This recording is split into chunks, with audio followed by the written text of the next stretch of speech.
to ask me any questions. After that, we'll go into an open forum again where you can raise your hands or put questions into the chat. I will tell you right now, I will mention lunch. That was kind of fourth in line of the theme across parent questions. And so I will definitely address lunch as well and talk about that. So that's the plan for this afternoon.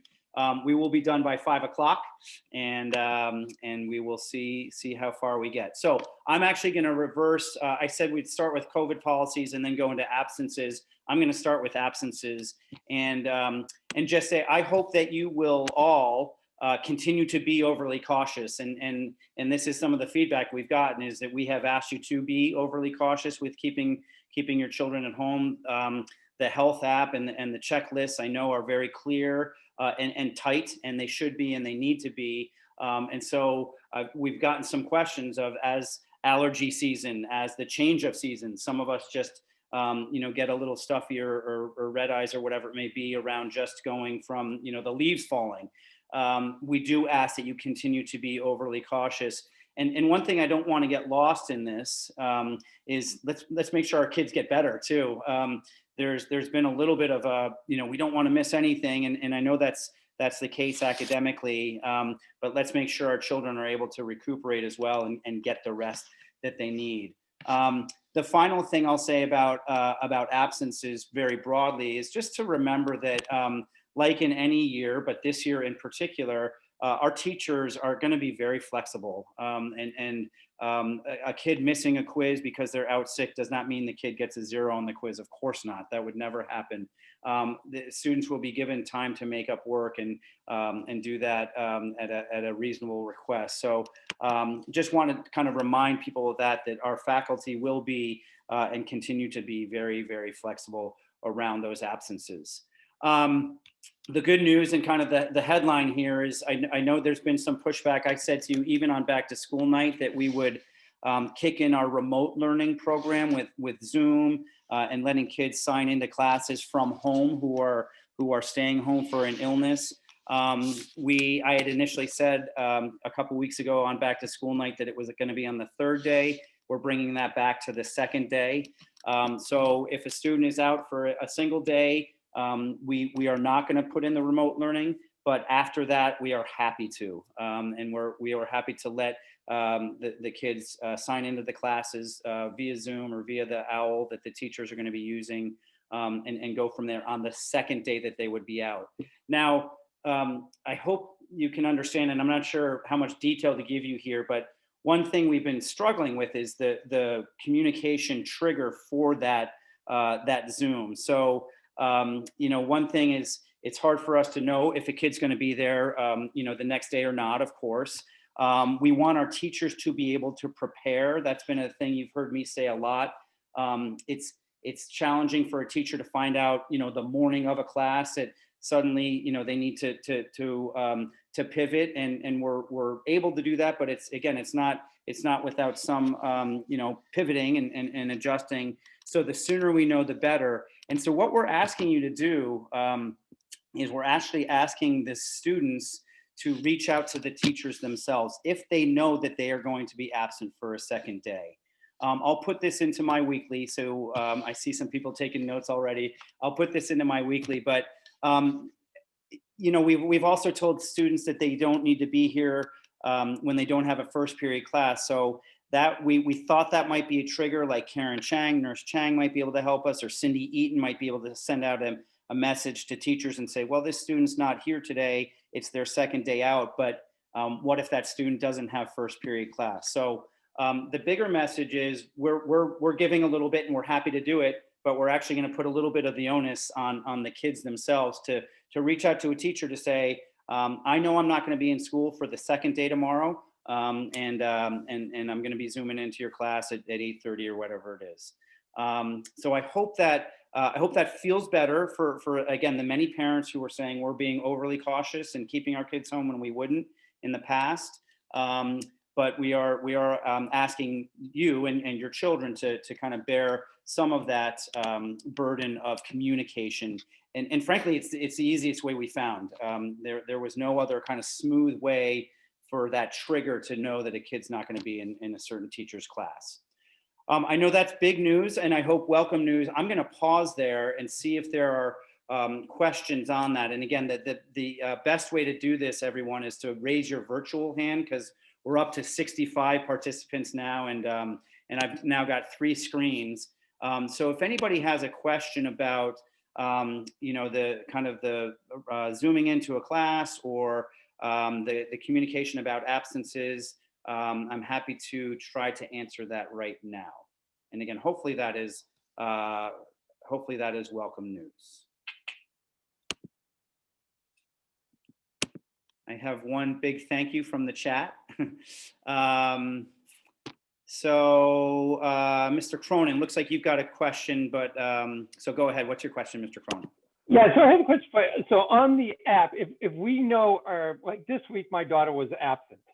So are we supposed to fill out the app if she's absent, or just ignore the app? Like, I didn't know if filling out the app triggers some sort of, longer process for being absent, or should we just say, ignore the app and just email the attendance email? That's a great question, actually. And the answer to the first question is no, that if you fill out the app honestly, which we hope you will, and you say, 2 or more of the following minor symptoms, we're not gonna kind of bombard you with phone calls and make you quarantine for 14 days with that. So that's the easiest trigger, is to just fill out that app. But it's always helpful to email US attendance, upper school attendance at Berwick Academy, just to kind of confirm that. So the app will trigger that. We'll know the child's not coming. So that is definitely, we do want you to do that every day. So that's the first step. If you think of it in addition, it's helpful. Now, we may, Cindy Eaton, the administrative assistant, may reach out just to kind of confirm that your child is home or whatever it is, but the app will do the trigger. And it's a good question. Any other questions? So again, I will put those details, everyone, in my weekly, and just know, be patient, continue to be patient. And I'm so grateful, really, that you're all asking these good questions and saying we're being overly cautious. And I can't tell you how much that means to us. And frankly, it's one reason why I made the comments at the beginning, which is to say we're at this benchmark, this date tomorrow, that we are feeling very, very grateful to be at. And one reason is we have come together as a community to be really as safe as we can. So I know it's not easy. I know, again, a runny nose where a kid might soldier through on a given year. This is not the year to do that. So we feel good as a school to make this, to bring it back to day and say, all right, on the second day, a kid's going to be out. Let's kick this into gear. Ms. Allen, looks like you're raising your hand. Hi, Ted. I received a few questions about Magnus Health. And since you just mentioned the app, I just thought it would be a good opportunity to say, some people have mentioned it's hard. In the morning, there's a backlog or something happens where they're trying to fill it out and it takes an hour before they're able to actually answer the questions. And I just want to make sure you were aware of that. People wanted to make sure you were aware of that. And I don't know if you have anything that you can add. I am aware of it, and I don't have anything to add. Yeah, thank you, Andrea. It is frustrating. I think most of you know I have my own upper school student, so I'm filling that app out myself every day. And we know Karen Chang is a hero, and just and I know you all know that she's working as hard as anybody, and I really do mean that.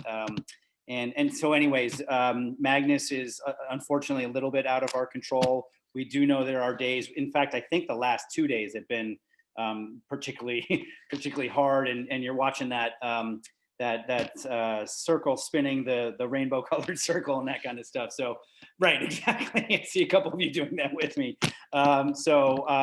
Again, just it's hard. I don't unfortunately have a quick fix for it. I would say this: don't if your child is well, and maybe this is a good thing to say. If your child is well, don't let the technology of that app not let them get on the bus or get in your car or their car and get up to campus. We can always say, all right, you didn't fill out the app, and then we screen them up here. And sometimes that's even calling home. So I don't want that glitch or whatever it is that's holding it up to prevent a healthy child from coming to school. So maybe that's helpful for you guys to hear. That's great. Thank you, Ted. Yep. Kelly McGowan, did you have your hand up or no? I just wanted to say that usually I get the alert from school because I'm signed up on my Berwick to get that 6:45 a.m. alert to remind me to do the Magnus app. And when I do it right at 6:45, it goes pretty quickly. If I get a little sidetracked and get later, closer to 7, I think it gets overloaded and the server is probably bombarded with everyone trying to do it. So if you're having trouble, get on a little earlier, you might do better. Thank you, Kelly. Yeah, and it looks like someone also added that they updated the app, which I have not done myself, but it looks like 2 people have said that now. So yeah, it sounds like there's an update for the app, and that so that may help. That may help you guys do that. I know, and actually faculty we have our own health screening that we do, just so you all know that too. It's not through Magnus, but again, as a single dad who is doing it for my child and then for myself, I know it's a lot is I guess what I'm trying to say. And so thank you. And it's again, it feels like it's going well. We do have a system for when Magnus has been down. I don't think you guys have seen it, but sometimes we don't get the information. So, then we're screening kids as they're coming in. And so we've had a couple of curveballs, and we knew we would. And again, just so proud of the whole team for kind of soldiering on through here. I don't see any other hands up about that. So again, with the absences, I will put those details in my weekly tomorrow. Just I wanted to, talking about Berwick policies and just kind of updates even since back to school night. We are, and again, walking that high wire, right? We're here, we're feeling good. We cannot get complacent. But as we have lived this now for 6 weeks, which I'm so happy to say, you learn some stuff that sitting, in an empty campus, on an empty campus in July, you never could predict. So lunch, the tents, what can the kids do at free time? Where can they be? That kind of stuff. So we have loosened it a tiny bit for, just so you know, for playing ball. So soccer, football, lacrosse, stuff like that. And so if kids are playing, soccer without touching the ball, we've got no problem with that at all. If they're going to pick it up, and they often do, we are requiring that the kids sanitize their hands before that, wipe down the ball, whatever ball it is that they're going to use, and then do the same after their play. We've been very clear. I'm not saying the kids are perfect on this, but we've been very clear. They're not meant to scrimmage. They're not meant to play 5-on-5 hoops against each other, pickup hoops or soccer, and no contact. We've been very clear on that. The kids are getting there, slowly adjusting to that. But that is one way we've just kind of adapted and updated and said, we want the kids to be able to run around a little bit, and obviously playing ball is such a key part of so many of our teenage lives. So that is a new policy that we're allowing. I will say again, I've said this from day one. I'm just amazed at the way our kids are wearing masks. I predicted, I thought I was Mr. Smarty Pants. I've been a dean of students for years and years, and I just thought that the masks were going to be a thing, and they have not been a thing at all. And I know you are reassuring this or reaffirming it at home, I should say, and just it just hasn't been a thing, and I'm stunned and in such a pleasantly surprised way. The social distance is a challenge.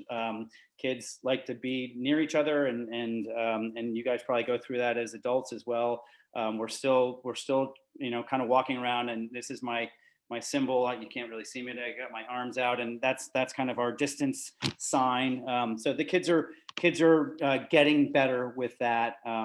but incredibly, incredibly respectful. And the final piece I would just say, it's kind of an update around policies. We continue to encourage people to go outside.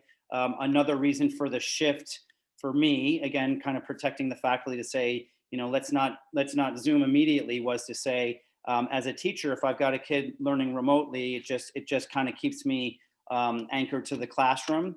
As it gets colder, as the weather changes, we are obviously inside a little bit more. And so again, another reason for us to go to that remote learning after just one day rather than after two. So those are very quick updates. Any questions or comments about those on kind of the COVID policies here? It doesn't look like I see anything. Okay. Okay, so thank you. Lisa's reminding me of privileges. Yeah, so the question here is about students from Massachusetts who come from Massachusetts every day and who are seniors and who typically would have off-campus privileges. And by that, I mean, if they have a free period, they can go down into town and get a cup of coffee, or go over to Dover and to Dustin's and get a sandwich. When Massachusetts was on the restricted list for the state of Maine, we were not allowing our students from Massachusetts to go off campus. But the last I heard, I understand Massachusetts is not on the restricted list for Maine anymore. So we have allowed now our seniors from Massachusetts to enjoy those privileges. So that was a good question. Another question was the term about traveling commercially outside of New England and exactly what that means. My belief is that it is kind of what it says, which is on an airplane, on a bus, commercial, on a train, anything kind of besides a private vehicle. And I would add to that, my belief is, and you may need to confirm with Karen Chang, that would also be staying in a public hotel, for lack of a better word, again, outside of a private residence. So to me, traveling or staying commercially are plane, train, or bus, and then in a hotel. And if you are traveling privately, that is a different situation. All right, I'm going to move on. And then the next one is pretty quick. And then I'm happy to kind of open it up to, well, actually two other things. I need to make sure I talk about lunch. So athletics, I wanted to just give an update. This is yet another place I wear a couple of hats here, frankly, three hats.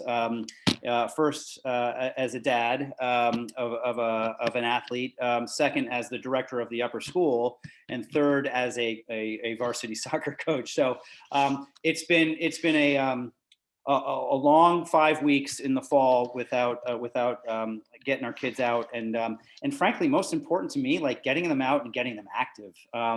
We had initially hoped, I won't give you too many details, but to be part of the public school league when it was clear that our independent school league was not going to run athletics in the fall. Our league is, for those of you that don't know, is mostly Massachusetts schools, the league we normally play in. So when that shut, we were wondering if, things being safer up here, we could play against our public school, our local public school, and sister schools, and that league has also not gone this fall. So we've had to wait for those reasons. Since that decision for the public school league to not go, we are now we're allowed to play. Those restrictions didn't even let us practice, didn't even let us get together as a team until that decision was made. So we are excited. As a director, I'm excited to see my students out there on the field. As a coach, I'm thrilled. As a dad, I'm thrilled to just at least be out running around. And I got to tell you, it felt again one tiny step closer to normal and where we want to be in the fall, and out again, just breaking a sweat a couple days a week. So different teams are kind of running at different levels and different days of the week and that kind of stuff. What is not normal is watching a soccer team with a bunch of young men wearing masks. playing. There are many restrictions. I walked around as the coach yesterday with hand sanitizer 3 times over the course of a practice to make sure the kids were keeping their hands clean that way. There is in soccer, there is no heading. There is no throwing the ball in soccer. There is a restriction against the number of kids that can be in the goal area, which is the 18-yard box. Again, I don't want to give you too many details, but usually if you're playing defense and the offense is coming in, and your whole team is in the defensive area, that can't happen. So there are some really great, very I would say just intuitive changes that we have made to the rules, and that will hopefully further protect us. So happy to have our kids out there. Again, I think field hockey has different things, and the other teams have also different kind of COVID rules, but it's good to be out there in a safe way. I don't know what the competition will look like, if at all. It may be really kind of an intramural program and intra-squad program. We don't know. We hope to be able to play safely a couple of games, but that all remains to be seen. So let me again check on the chat here. I have one parent telling me that, so this parent is saying, seeing other schools and in Maine, other schools playing, some schools are not using masks, heading is allowed. So yeah, it's been fascinating. And again, sometimes frustrating. There are schools that are, it feels like 200 yards away, Dover High School, playing some soccer games. So again, we're just happy to be back and exercising and feeling good that way. Any questions about the athletics? Okay. I'm going to move on. I thought I saw one more. Okay.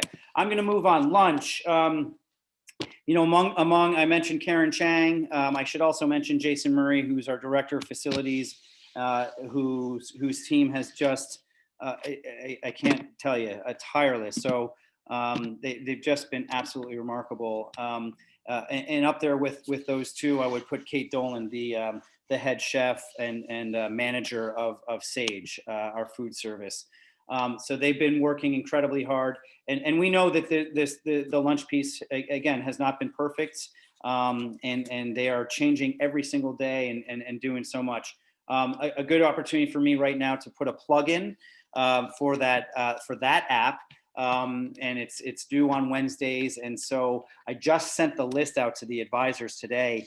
And I would say everyone, there was probably close to 100 students who had not ordered their food. And all that does is it just makes the already complicated and very tiring life of our food service staff, it makes it all the more complicated when kids don't order the food. I know that app hasn't been perfect either. I do know that. But as much as you as parents can remember to have your kids order that food on the Wednesday the week before. The portions I know have been one piece, and I just want people to know on some days, and I would actually say most days, a kid can go back up to the tent and request another meal, and they get it. So that is an option, and the kids know that too. And most days kids are getting what they have asked if they have filled out the app. So room for improvement, yes, but we're feeling good about that. And again, we're kind of constantly working on that. So let me see, again, a couple of nice comments. Reports are that lunch keeps getting better, which is great. And yeah, then someone did mention, the app I know is not, I know it hasn't been flawless. Someone who ordered and saved it, but that didn't work. And so our apologies for that. And again, I do believe kids are not going hungry. And so, but we are again, constantly working on it. If you do forget to order lunch, someone just asked, there are extras, of course. You may not be able to kind of get to choose what you get for that given day, but there are absolutely, we are preparing lunch for the entire student body and faculty. And someone was saying that we order lunch on Tuesday nights, and I don't know if that's just a suggestion, but I'm pretty sure Wednesday is the last, is kind of the, oh, gotcha. Okay. So yeah, suggestion to maybe do it on Tuesday night, but Wednesday is the last day we can do that. Lisa is probably going to remind me before I forget. There were a couple other questions. Oh, this one, and I don't know if the parent who asked this is on the call, and if you're comfortable, please follow up either out loud or in the chat. But someone asked about leadership opportunities for students, and the question was, and again, I'm just going to read it because I wasn't sure necessarily where it was coming from, but the question was, does Berwick have a policy for spreading its leadership opportunities among students? Do we do this intentionally or not? So I'll just take that question at face value. And there's a short answer. The short answer is yes, we do try to spread them out.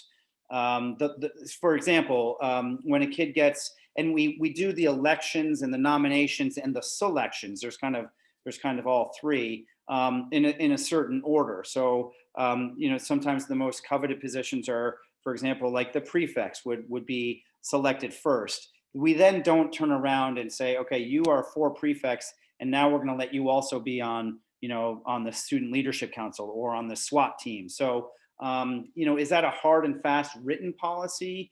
No, but there are sometimes kind of strong encouragements, or sometimes we do say to a kid, you've got this position, and you're going to be busy, and you're going to be a very public presence with this position, and so let's let a different group of kids try out for this one.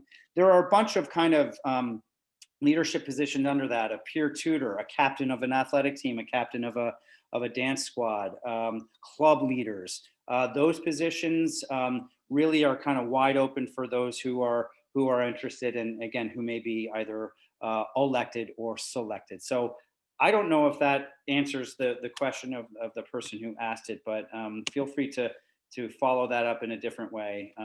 But just that's the answer to that. We do try to spread out leadership positions.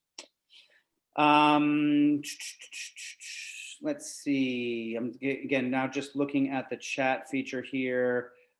Is there a way to offer additional food? I would say, yeah, I will take this feedback, and this parent goes into a little bit more detail. So I will bring this feedback to Kate Dolan and see what we do. I will say honestly, with my somewhat compact body, I do find that I have plenty to eat if I eat everything that's in the bag. I will just say that. And it looks like, yeah, Wednesday by noon is the time again for ordering food, and someone hoping for us to get into some soccer games. So I appreciate that. Okay, that is my list of what I wanted to make sure I covered with you. Lisa, you let me know if you feel like I forgot anything.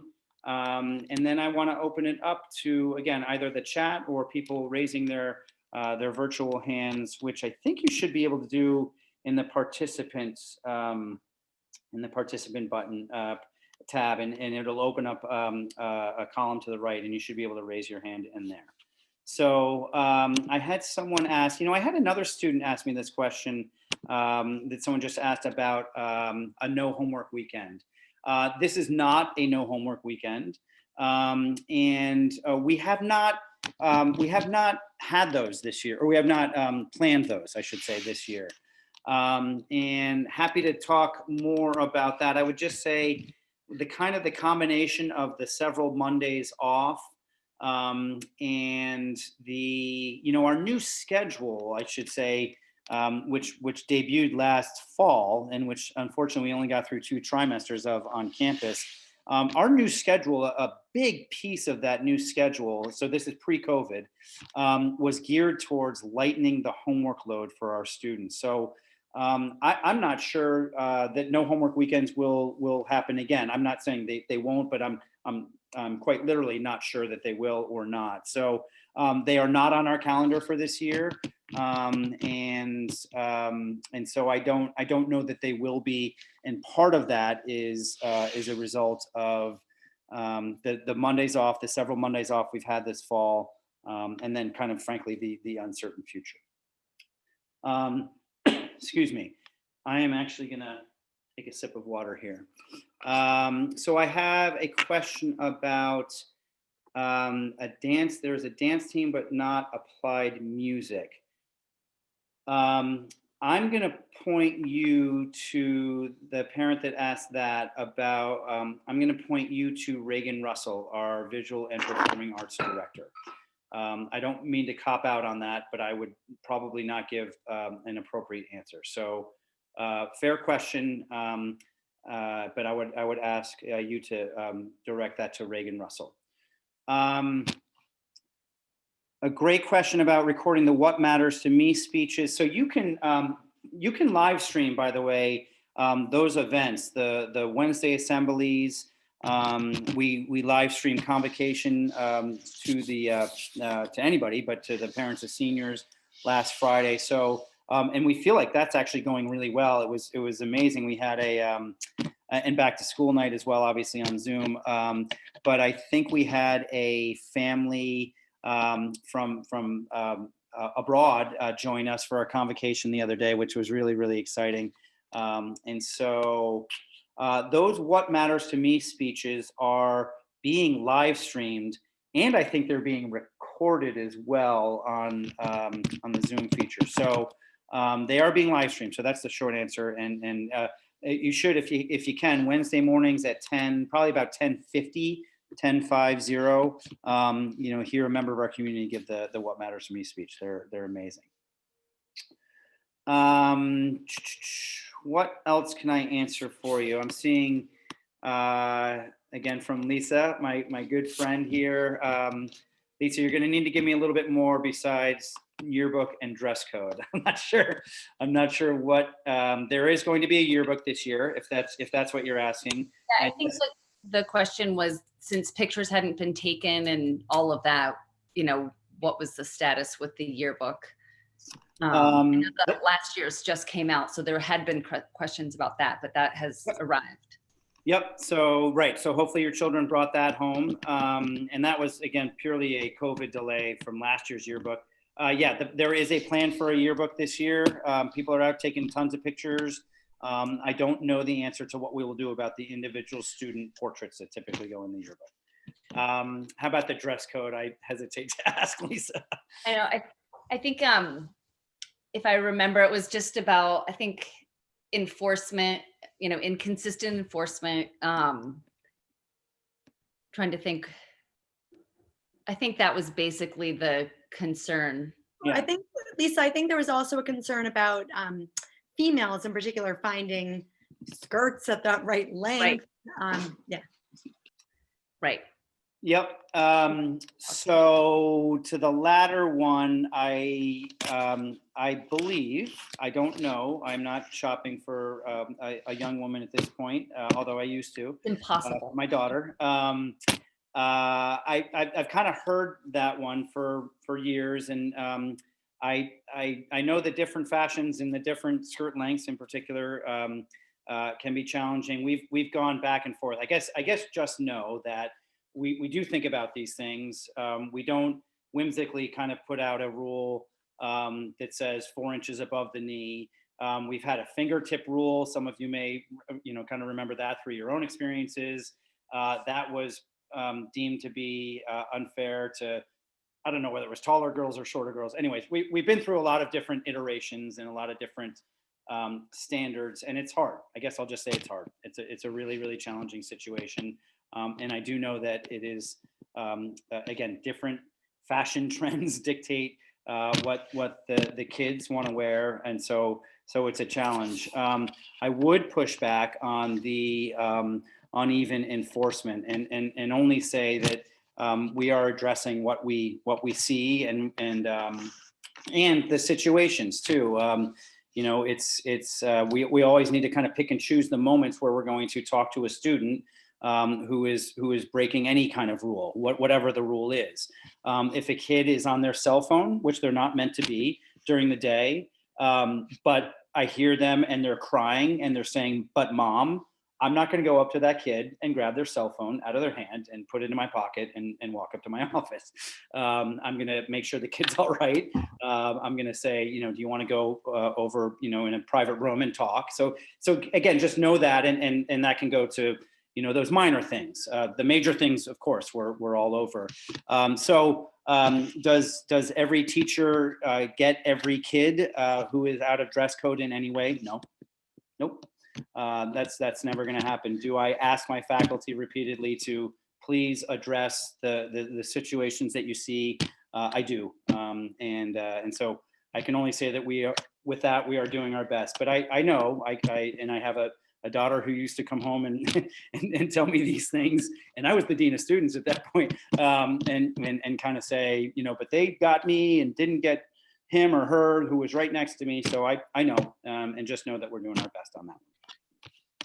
I think that being the mother of a girl, I hear that as well. And I think what I hear underlying it is that, it's a gender neutral dress code, but most of the restrictions or the things that people get called out on apply to girls rather than boys. And so as a girl, she feels like if I dress like a boy, I'm fine.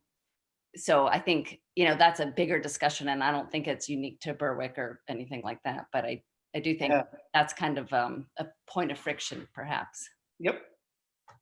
No, I know. And very proud of us for having a gender neutral dress code and having had one for several years now. That is not new to us. And it used, anyway, I don't want to talk too much about the way it used to be, but I've been through it. Yeah. So it's hard. It's hard. And I do want to acknowledge, and I've just finished talking to Ryan Feely about this with the middle school. I get this, and I want to just be very open here with all of you. These things can seem petty in a COVID environment, and I can see that. I can see that. It can see with everything else we're trying to do.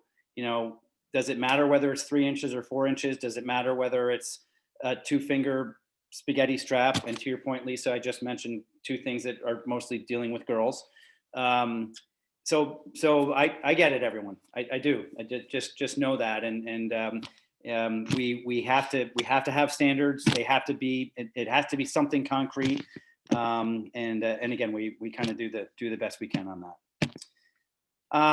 Mayor, looks like you wanted to maybe share something about an event, and this would be a great time to do that. So go ahead, please. Okay, can y'all hear me? Yep.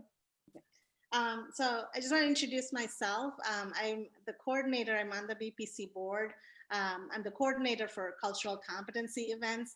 My title has the acronym CARES in it. You may all be familiar with that. BPC CARES.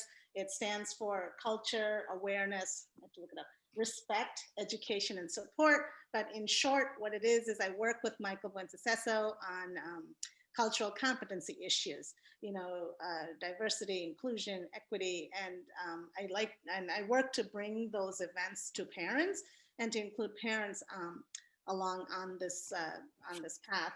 And the one thing that I just wanted to mention today was that I'm really excited. We're going to have an event coming up in November, November 12th. And it's what it is it's going to be a workshop on racism. And the title is going to be Building Our Racial Awareness. We wanted to have something in light of this heightened awareness nationwide, starting in the summer with the George Floyd event, and these large-scale protests that have been taking place. And we want to open up a forum for parents to just feel comfortable to talk about these issues, these really complicated and sometimes uncomfortable issues. We have a facilitator, and this is the part that I'm really excited about. She's a former Northeastern University professor, and she has extensive experience in facilitating conversations on topics involving anti-racism. So she's going to conduct the workshop, and we would really love it if as many of you as possible can participate. And I just want to stress that the event is for everyone on this sort of the spectrum on this issue, whether you're immersed in this topic, or whether you're new to it, or you're just curious, or it's going to be a chance to explore racism in all its sense: internal, interpersonal, systemic, and so forth. So we're going to look at privilege and microaggressions and how to be an ally.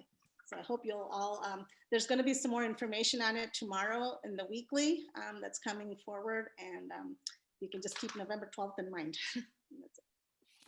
Great. Thank you so much, Mary. I appreciate it. And thank you for putting in a plug for the weekly. And again, happy to answer. We're at 4:51 here, and I don't see any other questions, but let me just say again, the weekly has tons of information in it every week, and we do have some guest writers. You don't always have to read through my stuff, although you will tomorrow if you read it. But I think next week is one of my deans. So anyway, a great source of information, and so that's always kind of your first stop for what has happened. And I do try to give you nuggets in there to if you're interested in spurring your kids into some conversation around the dinner table. I've said this before. Our teenagers can sometimes answer in grunts and one-syllable nods, if you will. So I try to put stuff in there to kind of give you things to chat with your kids, I am not going to keep people longer than we need to if there are no other questions. And I don't see anything in the chat. Someone has just asked where things are live streamed yet, and I do believe it is the BA YouTube channel, but let me confirm that. Let me definitely confirm that.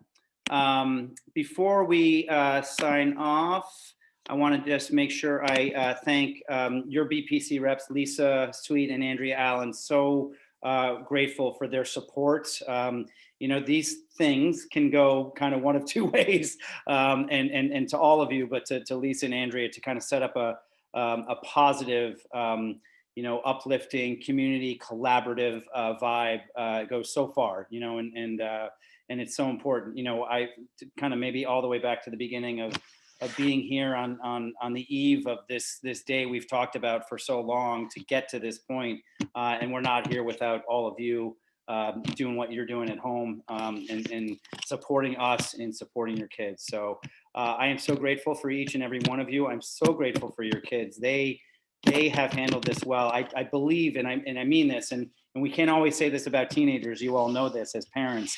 I believe they actually understand how fortunate we are to be here together on campus and doing what we're doing. So it's amazing. You know, when we've had a couple of challenging Friday afternoons, and we'll see. And by that I mean that's when Maine now weekly gives out the color code for every county, and a couple of Fridays, you know, you can see the kids like, what is it, Mr. Smith? Are we going to be able to be here? Imagine a kid saying this, a teenager, can we be at school on Monday? And that's a pretty darn cool thing. It really, really is. So really, really grateful for that. I think I see, oh, great question. Thank you, actually. So maybe we can end with this. If we go remote, will there be advanced notice? So those come out Friday at noon. And to be clear, we are going to follow the Maine guidelines. I don't know that it actually says as an independent school that we have to, but if York County from the Maine governor's office moves to a red status, we would click in remote learning. That's not to say, I want to be clear, that's not to say we're going to send everybody home the second at noon that comes out. But so just so you know that we are continue to take our guidance from the Maine CDC and the Maine governor's office. So advance notice, you know, we those are coming out Fridays at noon. And so that may be as advanced as we get. But yes, we all need, and my faculty is ready for this, and the students should be as well. We all need to be ready to pivot to remote learning. You will get a lengthy, detailed email from me, weekly from me. I've already got it written, kind of ready to go, if we get into that, and talking about synchronous classes and asynchronous classes and the schedule and things like that. And you know, we learned so much last year. We'll do a lot of what we did last year, but certainly not all of it. So great question, but we all need to be ready for that eventuality. All right. All right, my friends, thank you so much. We are 5 minutes early, which I'm happy about. Enjoy the rest of your night. Thank you so much. Have a great weekend, everybody. Take care. Thank you. Thank you. Thank you.